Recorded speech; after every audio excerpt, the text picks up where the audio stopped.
Ladies and gentlemen, this is One Wrestling Goes Old School, episode number 123. That's episode number 4. Ladies and gentlemen, you know who I am. I am the Mark of the Masses, the man with the plan, Big Ray, here to stay to talk some old school wrestling today. And I am joined by my tag team partner here, not Andre Corbeil. No, Billy Ray Valentine could not be with us this week, but I am joined by one and only, the Encyclopedia of Pro Wrestling. You can follow him on Twitter at YouGotTheShow, Mr. Bill Schuyler. Of course, follow me at Big Ray Show. Bill, what's up, buddy? Ray, what is going on? I am hot. I am ready. We got a lot of action been going on in the wrestling world. Oh, yeah. And we're going to take it old school tonight, and we're going to mix it and blist it and do what we got to do. See what comes out. Now, speaking about old school, dude, how do you feel about my old school, authentic WWF rock T-shirt? Sir, I was admiring that, and I was like, wow, I can't believe he's got the Brahma Bull got the right official there, brother. WWF logo, my friend. Yeah. Fantastic. All you're missing now in the back is your Smoking Skull belt. That is coming soon, my friend. Down the road. Oh, no, I bet it is. That is coming soon, my friend.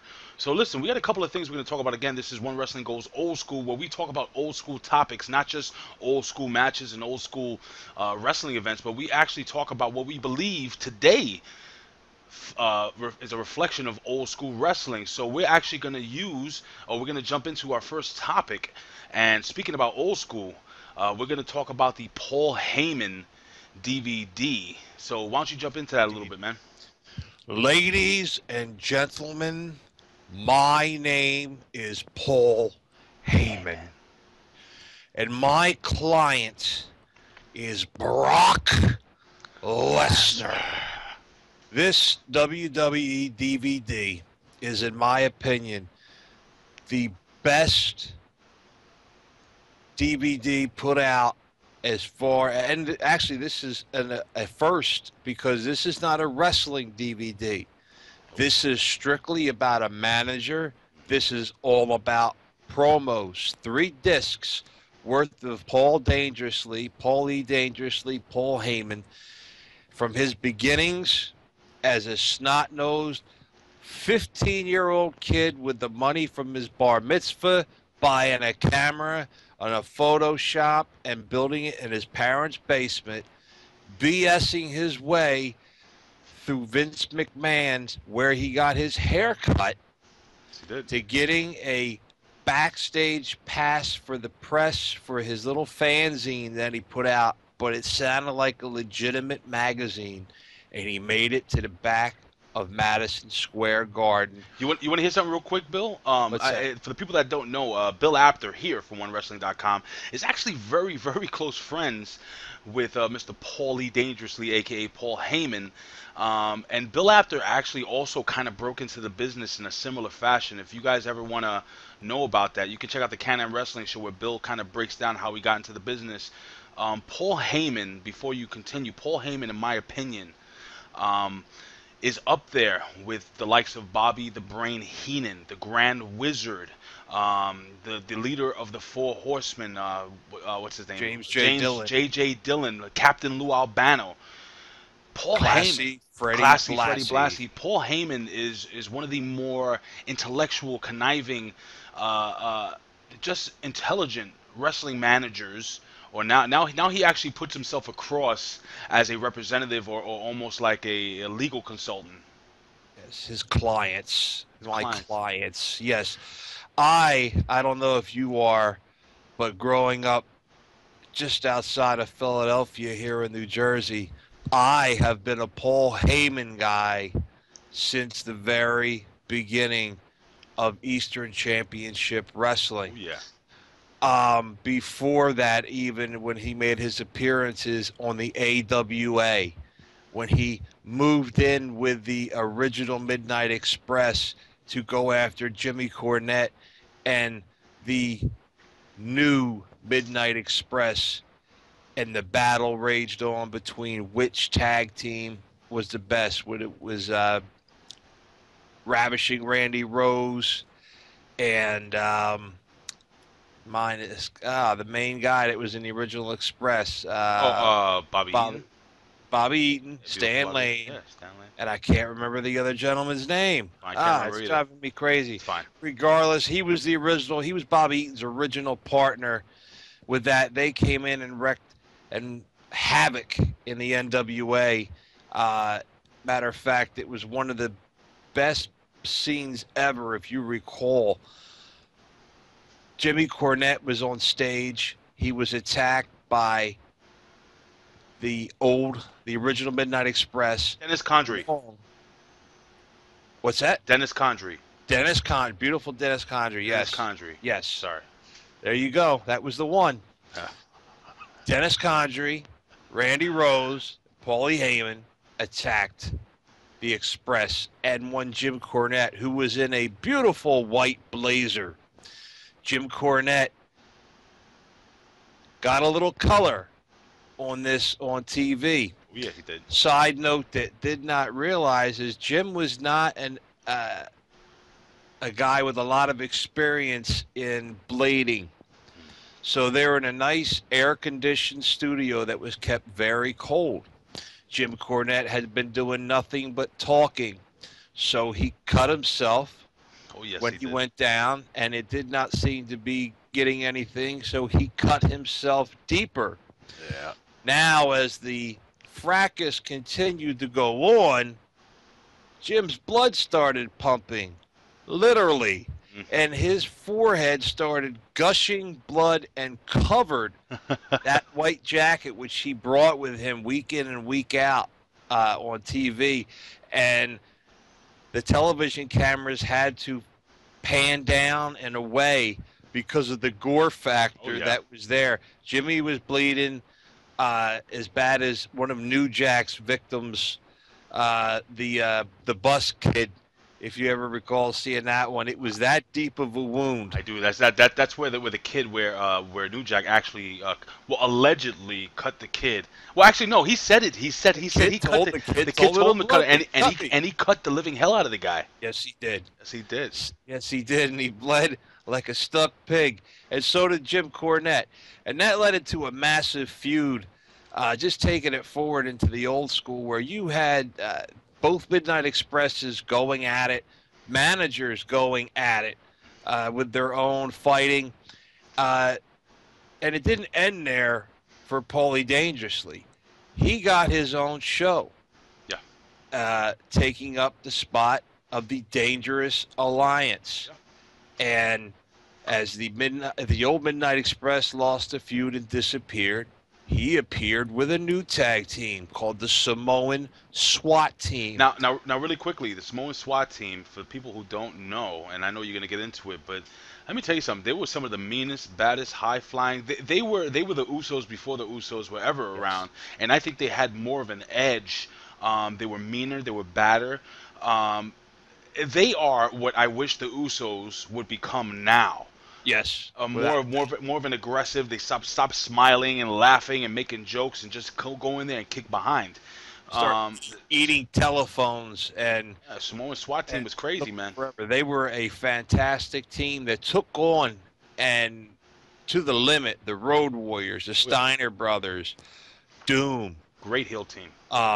Samoan SWAT team was everything. I met the Samoan SWAT team on an independent show back then many years ago with not only was it the Samoan SWAT team, they were there with their other cousin who was about 300 pounds lighter than he would become eventually down the road when he became Yokozuna. Oh, boy. He was Coquina Maximus at the time. And I was in the bathroom with all three of these guys in a little armory. And let me tell you something. Sounds personal. They took up the entire bathroom, and just afterwards we met outside because I'm not talking to guys in the John. Right. I met them outside. They were like the friendliest, nicest guys you could think of until they hit that ring, and brother, they destroyed everybody. Now, if you don't mind, I want to fast forward just a little bit to the Dangerous Alliance. Now, I can't remember off the top of my head because, again, we didn't really write anything out or anything. But, of course, the Dangerous Alliance consisting of Arn Anderson, Steve Austin. Who were the other members of the Dangerous Alliance? They brought out Ravishing Rick Rude was the United States champion who had beaten Sting. He had Madusa. Madusa Michelli was their arm candy, their precious, if you will. And she was bad as all hell, I'll tell you that. She was bad as all hell. They brought out, initially the tag team was Larry Zbyszko, an old friend of Paulie Dangerously from the WWWF through the AWA, who was tagging with Arn Anderson at the time. Oh, yeah. Then they brought out Bobby Eaton. Then they brought out Stunning Steve Austin, the television champion. Here they had the ultimate faction, in my opinion, that equaled the Four Horsemen in their ability to dominate. Only belt they didn't hold was the world title. Right. Paulie decided that at the time they had taken Barry Windham's hand, and Larry Zbyszko had slammed it repeatedly. Oh, I remember that. Car door. Remember that? Crunching him, and he became known as Larry the Cruncher. And he became their enforcer. And they decided, because they switched the tag titles on them the week before, Jim Herd had brought Dustin Rhodes and Ricky Steamboat together, and they won the titles. So they decided to pull a Freebird rule, and the new tag team would be Arn Anderson and beautiful Bobby Eaton, who between the two of them held many tag titles and were actually, ask anybody, two of the best tag team wrestlers in the business. I had a quick question. Now we are talking about the Paul Heyman DVD, correct? Yes. And this is eating me up the whole time you're telling the whole story and everything like that. But what I wanted to know was because you made a statement. You said that this is possibly one of the best DVDs you've ever seen, WWE wise. One of my favorites for WWE was not the Rise and Fall. It was the WCCW, the World Class Championship Wrestling. Okay. That was one of my favorites. But very good. This one's good. So what separates this DVD from the other DVDs? This DVD, to me, because it took an individual that was not a wrestler. Okay, this guy had begun as a cameraman, as a 15-year-old boy, being accepted among the three biggest managers in the business of Freddie Blassie, the Wizard, and Captain Lou Albano. They took him under his wing, and they taught him the business. He was allowed to ride with them in their vehicles from show to show. He traveled all across the country on his own dime to get into shows. He had finally learned all he could learn from the WWF and decided, as he saw on television the American Dream, Dusty Rhodes, and said, I want to learn how do they run their business down south. Right. Jumped in an airplane and flies down to the NWA headquarters, has his pass as a press agent, and they're having a production meeting. And he comes in and sneaks in with his hat down and sits in the very back row. Dusty Rhodes looks up, comes walking over to him. He said, Psst, come here, kid. What you doing here? He tells her, oh, sir, I'm here to learn from you. All humble into the thing. He goes, yeah, I understand that, but what are you doing here? This is a private production meeting. You can't be here. If you will, in public. And Paul just said, he goes, I've learned everything I could learn from Vince McMahon, and now I've come here to learn at the feet of Dusty Rhodes. And he said Rhodes got quiet, pulled back for a second, and he told him, you go ahead and sit there and listen, because you ain't going to find anybody better than me to show you how the business is run. And he continued to show up week after week, getting closer and closer and closer to, at one point, Dusty said he was almost in his lap. And Paul Heyman drank in and ate every aspect of the business, learning how to book, how to write, how to handle talent. All this as a guy that was not even 18 yet. Now, really quickly, I just want to jump in. Now I'm gonna fast forward really quickly because you're talking about how he learned all that stuff from the American Dream, Dusty Rhodes Daddy, and he actually went on to basically take over Eastern Championship Wrestling, which is a Florida-based wrestling organization, if I'm correct, right? With Hot Stuff Eddie Gilbert. Hot Stuff Eddie Gilbert, and he basically with his thought process with the talent. Now let's really, I'm gonna ask your opinion on this. You know, the talent that he had when he first started wasn't the best talent. It wasn't the best talent, but his mindset, he basically was able to revolutionize professional wrestling. Because let's be real, there would be no Attitude Era if there was no ECW. There'd be no hardcore wrestling in WCW, no NWO or anything like that, really, if it wasn't really for ECW and Paul Heyman's vision. Now, unfortunately, from what we understand, Paul Heyman wasn't the best at let's just say finances. You know, so I mean, what do you think of that? Paulie also had went to Memphis and also learned and did not get along well at all with Jerry Lawler and the good old boys down there, although he did stay and learn enough. Eastern Championship Wrestling was a organization that I attended shows to. I attended their shows when they used to be the TWA for the Tri-State Wrestling Alliance. Wow. Run by a promoter by the name of Joel Goodhart, who brought in all these big-time wrestlers from basically the Mid-South area. And they were hardcore then before hardcore was cool, right, if you would. Yeah. They had the original Sheik, Abdullah the Butcher, Terry Funk, Kevin Sullivan, Jerry Lawler. I myself had won a contest and was in an audience participation lumberjack match between Terry Funk and Jerry Lawler, where I got kicked in the face by Jerry Lawler. Nice. And I had Terry Funk attack me and throw steel chairs at me. Nice. It was one of the greatest, like, free gifts ever that I had a chance to be at a match with two of my heroes. That's awesome. But regardless, as Hot Stuff Eddie Gilbert became the booker and Joel had a similar situation and went bankrupt, Todd Gordon was running the new business. Hot Stuff Eddie Gilbert had his demons and his problems with drugs and alcohol. Paulie pretty much pushed him out of the picture because he could not maintain a professional control of the company.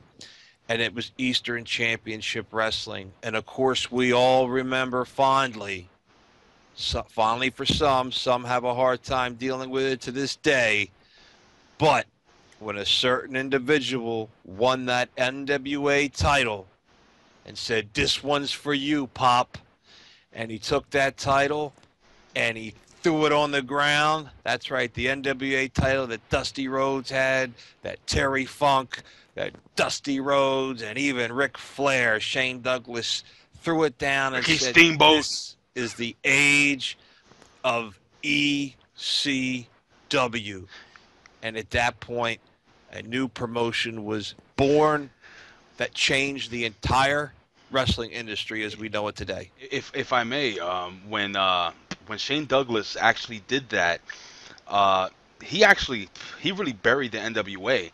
If you think about it, because he said, "I'm not going to be basically a representative of a company that died over almost a decade ago," and like that was crazy. And if you remember what happened afterwards, Dennis Corluzzo lost his mind. Oh my God! The God. head of the NWA, and nobody knew this was happening except for two people, Paul Heyman, and Shane Douglas. Nobody else on the roster knew. And this completely, I mean, you talk about this was back then. If that had been today, with everybody with a video phone and the internet, it would have really exploded. But that was a devastating thing that it took the NWA, maybe almost 15 years now to actually begin to get a reputation again in Japan. And let's be real. The NWA, it still isn't anywhere. Not even close. It's not even 25% where it could be. But I want to speed along a little bit, Yes. because again, we'll talk about the NWA title very soon. Yeah, that'll be great. Now, I want to kind of wind down this Paul Heyman talk, because we do have the main event to jump into, and Paul Heyman, the DVD. Now, if you had a buddy that never seen a wrestling DVD before, why would you recommend this? Why would you recommend this DVD for, if not even a wrestling fan, just a regular person? Why would you recommend this? I recommend this DVD for one. The documentary is just a fascinating piece of film. Whether you're a wrestling fan or not, the story behind it is captivating. Like if you were flipping through the channels at night, you'd watch that whole thing. Then the other 2 discs are all promos from Paulie Dangerously up through Paul Heyman, right, in his current role of the one behind 21 and 1. And those interviews, the promos, the way he took control of every situation he was in is just, it's amazing how just unbelievably charismatic that Paul Heyman was, and you watched him grow as he was the psycho yuppie all the way up now to almost being like the greatest defense attorney in the business. Basically. He is to me, again, he is the greatest manager possibly of all time. I don't give him the title for that because he didn't hold as many wrestlers under his wing, but I will say that he is the greatest promotional manager of all time, in that nobody else can hold a candle to this man on the microphone. They talk about pipe bombs coming from one of his proteges, CM Punk. Paul Heyman lays a pipe bomb almost each and every week on Raw. Most of the time, he's the only thing that I find of interest in Raw, and he's the greatest heel in the company, and he's not a wrestler. Well, I got to tell you something, Bill. I agree with you up to the extent where you said that he was almost unmatched on the microphone. I mean, my favorite of all time, and I think is the greatest manager, but again, this is my opinion. We're going to move on to the next segment. And you can comment on this, but again, I did an interview in New Jersey with James J. Dillon, and I called him. I said, JJ, you are one.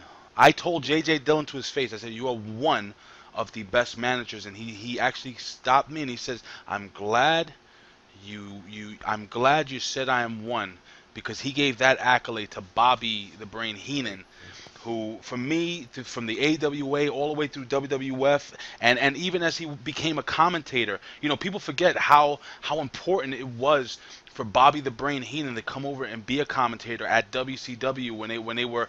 He was there for it, man. Bobby the Brain Heenan was there for the rise of the NWO. He was the one that called Hulk Hogan. He said, "Oh, I knew you couldn't trust that guy," when Hulk Hogan turned and dropped the leg on Macho Man Randy Savage. But for me, and we'll move on from this, for me, Paul Heyman is in that conversation. He could be top 2, top 3 of all time. But we'd like to know what you guys think. Absolutely. Please leave your comments here below at onewrestling.com, YouTube /OneWrestling video. Don't forget, you can leave us a tweet at Big Ray Show or at You Got The Show. And you could just tweet Bill Apter if you wanted, After One Wrestling. And, of course, our other protege, Andre_Corbeil, Andre Corbeil. He does the TNA reports here. And you know what? Why not tweet Billy Ray Valentine also? It's Billy Ray Hustle on Twitter. What's up? And so the fans that get a hold of and watch this DVD, our wrestling guru himself, Bill Apter, is prevalent throughout the DVD. He is. They speak to him. He talks about this punky kid that used to get in the way of. They'd have the great shot for the cover, and they're ready to take the picture, and here comes him with an elbow, knocking the picture out of the way, and then Paulie would take the shot. They said he stole so many cover shots that they lost count. And it's a funny situation. It's a guy that they, even Jim Ross will tell you, who picked him to be his commentator in WCW. He's been in a car with the guy, and the guy drives him nuts, and you want to hate him. But at the end of the day, he's what they say is best for business. Absolutely. And he knows the wrestling game inside and out in every aspect. And before we move on, and again, we're going to jump into the main event, but before we, I got to say, man, watching the WWE Network, it's hilarious. Because you ever remember that game, Where's Waldo? Do you remember that game, Yes, Bill? Where's Waldo? absolutely. I want you to play a game, guys. If you guys have the WWE Network, and of course you can get that for $9.99. I should flash a big $9.99 on the screen. $9.99. Oh my God. If you look around the ring for WCW events, for NWA events, for ECW events, for old WWF events, you know who you see running around taking pictures? Bill Apter. At Apter One Wrestling. Everywhere. Every freaking where. And also... You see Bill from a young little guy. Hilarious. Taking pictures of Bruno Sammartino. He doesn't have a comb over. He has actual hair. Oh, he's got real hair. Oh, he looks like a young Billy Joel. Yes, and he grows, and you see him all the way up until the last few years. We see him now. So, and now we're going to see him even more as he's finding himself down in NXT. He's talking to the new talent down there, doing interviews, and Bill Apter is a legend in this business. When I call him my wrestling guru, that's not just a cheap plug or a hashtag. I consider him, I grew up on Bill Apter's magazines. I read them religiously week in and week out when I could get a hold of any of the best three in the business. And Bill Apter's pictures brought it all to life because we didn't have cable. Oh, no. And we didn't have a $9.99 network. Oh. We had Saturday morning wrestling, and that was it. I have it now. Actually, yeah. I actually kind of love the network. But anyway. Hey, it's only $9.99. Listen, $9.99. So let's jump into the main event. You got it, my friend. This is the main event. Now we're gonna quickly talk about and let's kind of condense this. I don't want to get into all the specifics, but let's shoot bullet points out, Bill. Why don't you shoot a bullet point out and ask me what my opinion is, or let's go back and forth really quickly, because what we're talking about is the match that made Ric Flair, the leader of the Four Horsemen. We're talking about the Flair for the Gold Starrcade 1983. I was only 6 years old in 1983, just learning how to use the potty properly. Actually, I learned when I was very young. But I am excited to talk about this. So this is not handsome. I was going to call him Handsome Harley Race. He was Handsome Harley Race. Handsome Harley Race. He was a young man. Yeah, but we're talking about Harley Race, the NWA World Heavyweight Champion, carrying this title, this strap right here. Absolutely. Versus Ric Flair. So why don't you talk really quickly about that? I'm going to take this NWA title down here, Daddy. We had, going into this match, the 7-time NWA World Heavyweight Champion, Harley Race, going up against Ric Flair, 2-time NWA Champion. The feud began early. Do you recall, as Harley Race discovered who his opponent would be, Ray? Oh, yeah. The $25,000 bounty was placed on the head of Ric Flair to keep him from coming for that title. Who collected that money? Let me see. Who collected that money? Now, I remember he was asking a lot of different people to take this damn money. I can't remember who was it. Oh wait, somebody did collect and break his leg. Who was that, Bill? That would be Dirty Dick Slater. Dirty Dick Slater, the son of a gun. And the father of the Viper, Cowboy Bob Orton. Oh yeah. Not Ace. He didn't have a cast on his arm yet. This is when Cowboy Bob Orton was one tough hombre. Yeah. That, along with Dick Slater, put a lot of people out and did a lot of damage as a heel back in the day. Now, with this, they collected their money. Ric Flair's neck broken. Ric Flair actually gave a speech on national television that he was retiring after 10 years, that with his back being broken in the airplane crash and the damage to his neck now, that it wasn't worth it for him. He thanked the fans for everything they did, because remember, at this point, Ric Flair was a face. He was a baby face. He was not a heel. And it seemed to be that was the end of Ric Flair. But Harley Race just seemed to want to keep rubbing salt in the wound, as did Dirty Dick Slater and Orton. Didn't he ask the great Kabuki? He even called for Kabuki! Somebody take this damn money! Sorry. Flair became incensed and began chasing these guys around the arenas, coming out on national TV with an aluminum baseball bat, swinging at Dirty Dick Slater and missing him by inches, and bending the bat along the it was a real bat. Oh, it was a real bat. It was a freaking bat. If he would have hit him, it would have been a wrap. Ding, and it bent, and he chased these guys through the crowd up on the stage, and then Ric Flair announced that the hell was being retired. He was coming after a Harley Race, and he was taking that title. Now, they had a big event was decided. This was going to be a huge thing. Ric Flair decided that he was going to call this a Flair for the Gold. And then they took the NWA board to decide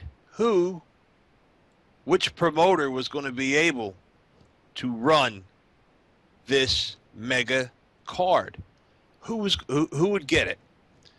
All of them were down in Florida. Florida had got the Super Bowl that year. Wait, hold on. Didn't they do like some type of like it was almost like a lottery, almost like the Olympics, who's gonna get it? Yeah, who's gonna get it? All the NWA presidents and people were there. Right. Bob Geigel, I believe, was the NWA president at the time, and he awarded it to none other than Jim Crockett Promotions, and the match would be in North Carolina, North Kakalaki. Ric Flair's backyard. And what was awesome about that is once it was announced, they instantly went to an interview with Harley Race, getting out of his big Cadillac, giving him the news, have you heard? And of course, this was 1983. How in the world would he have heard anything in his AM/FM radio car? They had no cell phones, but irregardless, he tells him Ric Flair won for North Carolina, and Harley Race was incensed that Jim Crockett Promotions took this, that he had put the money in and the right people, and somebody over his shenanigans, and put this match in Ric Flair's hometown. And he said it didn't matter, that he was going to take Ric Flair out of the business. Now, really quickly, because we don't have much time here, my friend. We're going to have to speed through this a little bit. Real quick, then tell us what the Flair for the Gold actually turned into. What did it outdo? Who did it take the from? This is I guess within the wrestling realm, common knowledge that the Flair for the Gold became against Starrcade, which was Starrcade, which eventually was the template for WrestleMania. Absolutely. And I've said this before to you, Bill. The Starrcade the 1983 Starrcade match card blows. I don't care what anybody says. Blows the WWF WrestleMania 1 match card out of the water. It blows 1 and 2 together Out of the water. water. Not 3. 3 was No, epic. 3 was a different animal. 3 is what saved the WWF. That's a story for another day. Oh, it is. But 1 and 2, yeah, Starrcade 83 was one of the greatest supercard pay-per-views of all time. And to be the first one, the granddaddy of them all, on a Thanksgiving night at the Omni, I believe. I could be wrong about that, but no, you're right. Just phenomenal how much the business changed. Here we have a pay-per-view on a holiday. Can I ask you a question? Can I ask you a question? Is it just me, or do you miss wrestling on Thanksgiving? Absolutely, I miss it. Why don't we have it? They used to have the Clash of the Champions on Thanksgiving. Yes. Every Thanksgiving. You know what I miss? This is not wrestling related. I miss watching King Kong and Mighty Joe Young and all these really cool movies we used to watch on Thanksgiving. Godzilla, the Godzilla Marathon. They don't do that no more, man. What the hell? What the hell, man? People don't know what it's, man. No, they don't. It's like a bitter old man. Anyway. We had a match here that was quite literally the best of the NWA. Oh, yeah. You had the special referee here was Gene Kaninsky.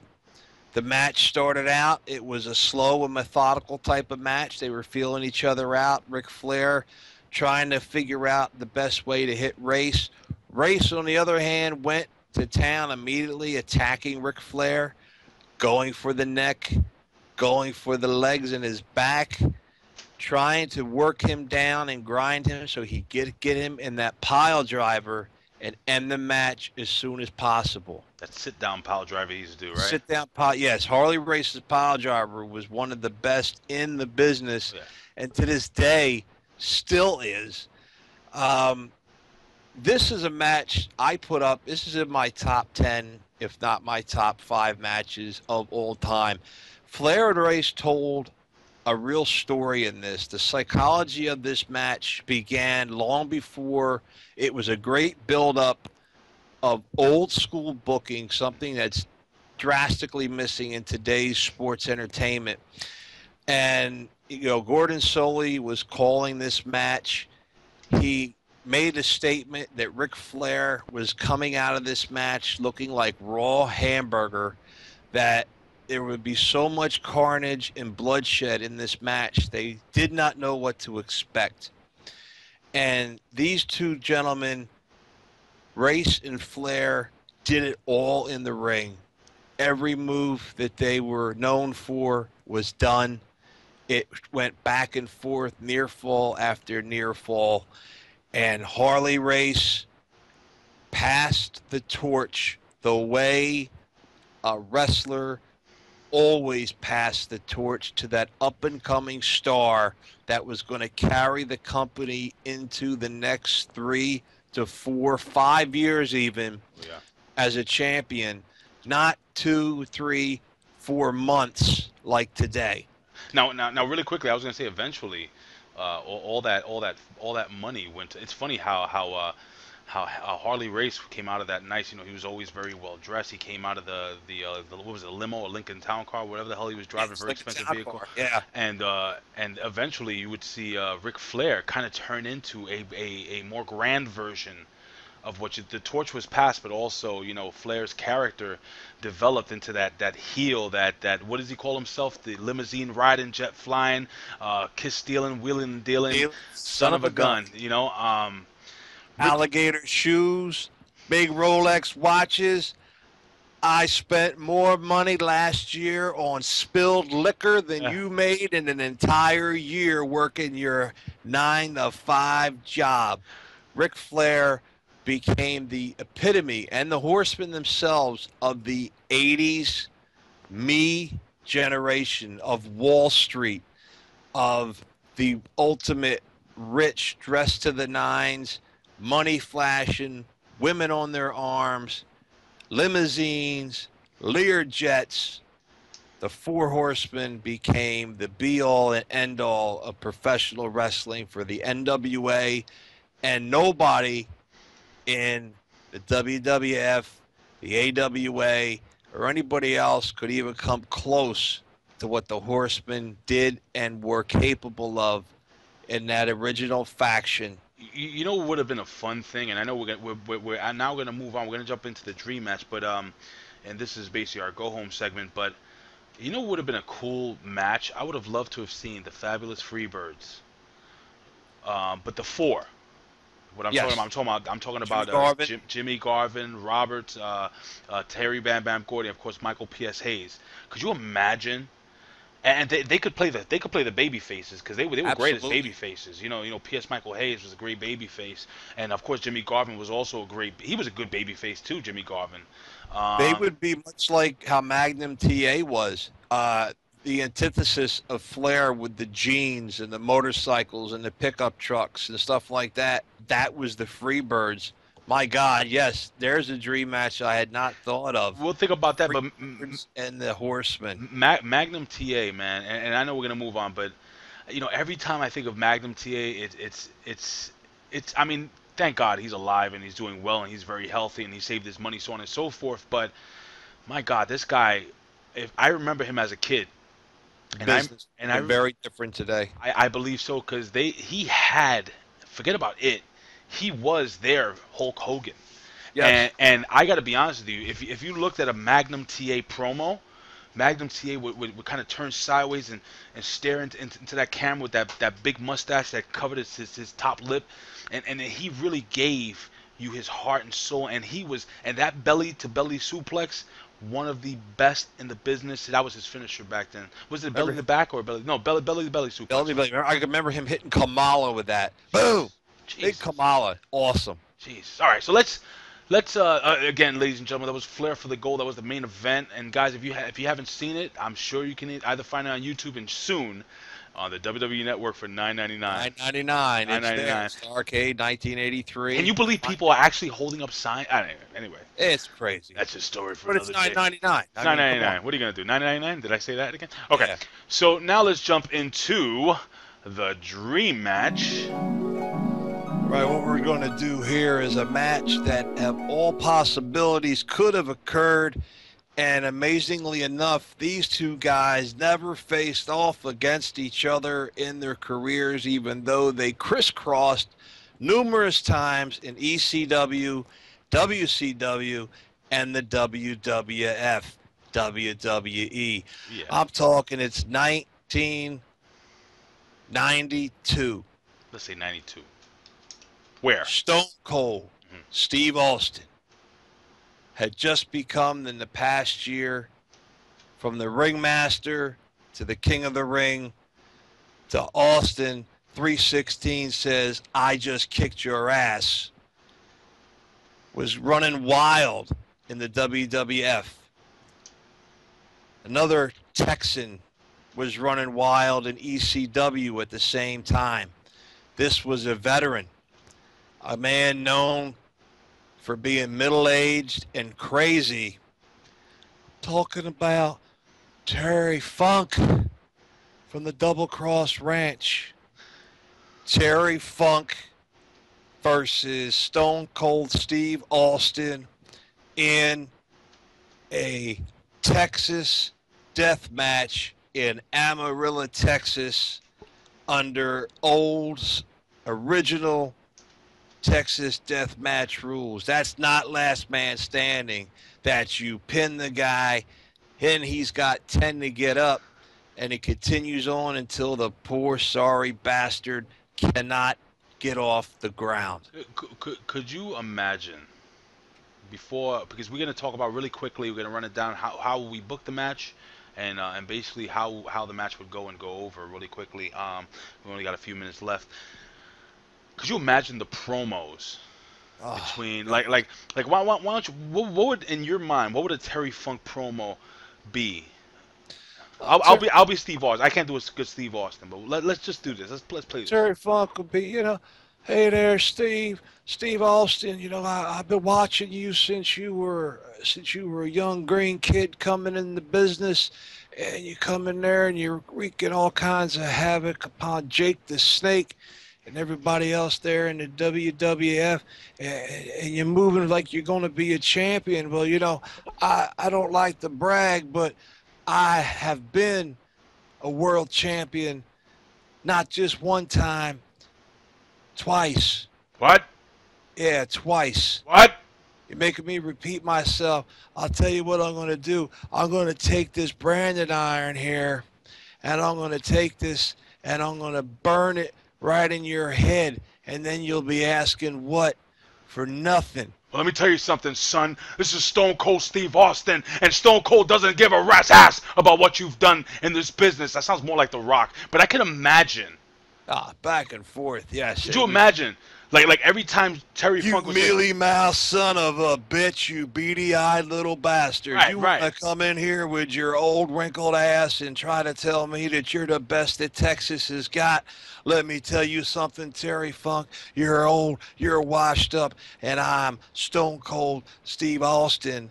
And Austin 316 says, I just stunned your ass. And boom, he hits Terry Funk with his stunner. Could you imagine? And he just leans over him, and that's the bottom line. Watch Stone Cold says so. That would just be.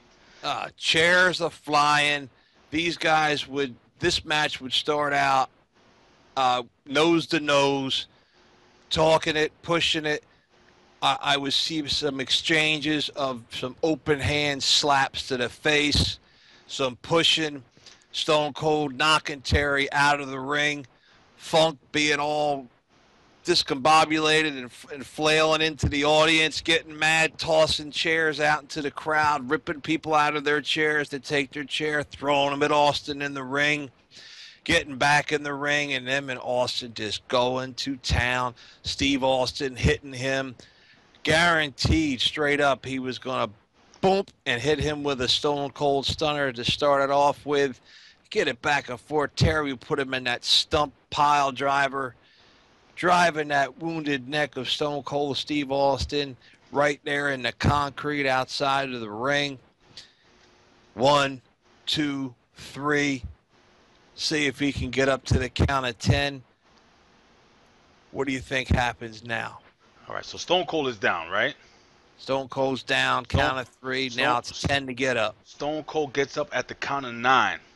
And Terry Funk goes to the corner, and I think he picks up that branding iron, and he goes to hit Stone Cold with it. He takes it above his head because he used to try to hit the guy across the neck with it, and Stone Cold kicks him in the stomach, hits him with a Stone Cold Stunner. Terry Funk goes in, hits the corner post, comes back, and Stone Cold kicks him again, hits him with another Stone Cold Stunner, pins him 1, 2, 3, but Terry Funk won't stay down. I think this match goes for well over 30 minutes, back and forth, exchanging pile drivers. I see tables coming into effect. I see everything. I think this is going to be one of the most bloody, one of the craziest matches we've ever seen. Two non-high flyers ever fight in a wrestling ring. But the blood would definitely be flowing in this match, just like Terry Funk always did. I see Terry Funk putting over the younger talent in Stone Cold Steve Austin. Stone Cold Steve Austin finally hitting a last chance stunner in the middle of the ring, and Terry Funk giving him the 1, 2, 3. Do you agree, my friend? I absolutely agree. And I see as the match is over and the accolades go, Steve's up there catching Steve Weisers, drinking them. Terry Funk gets up, grabs one of those cold Steve Weisers, throws that beer down. Him and Austin look at each other, shake hands, and Stone Cold looks out to the crowd, looks back at Terry Funk, boom with a kick to the belly, and one more Stone Cold Stunner, leaving Terry. End of the match. I could see Terry Funk with his mouth full of beer, just spitting that beer up in the air. You see it? I can imagine it. That would be awesome. Guys, let me tell you something. Me and Bill, we really appreciate you guys tuning into the show. We love talking old school wrestling, and we always say that what happened back then is why we have what we have right now, ladies and gentlemen. You can follow us here. Now I don't know when we're going to actually be playing, because usually we would play this on Wednesdays. But now, from what I understand, TNA Impact is moving to Wednesdays, so Andre will probably be doing his reports Wednesdays. So we might put this show up maybe on a Thursday or maybe even a Friday. You guys can watch it while you're at work, if you're allowed to, or you can watch it on the at home, coming home from work or whatever you do. But on top of that, for the PW Hustle, shout out to Billy Ray. This program, I believe, will be on the podcast. We will be putting a podcast up at the PW Hustle. You can find him on iTunes and Podbean with his tag team partner, the Professor, and also 8-Track Brown. These guys are hilarious. Nothing better than driving home from a hard day's work, listening to a podcast of pro wrestling that's interesting and fun on top of it. And obviously, I'm not going to brag, but hell, our show is the best in the business.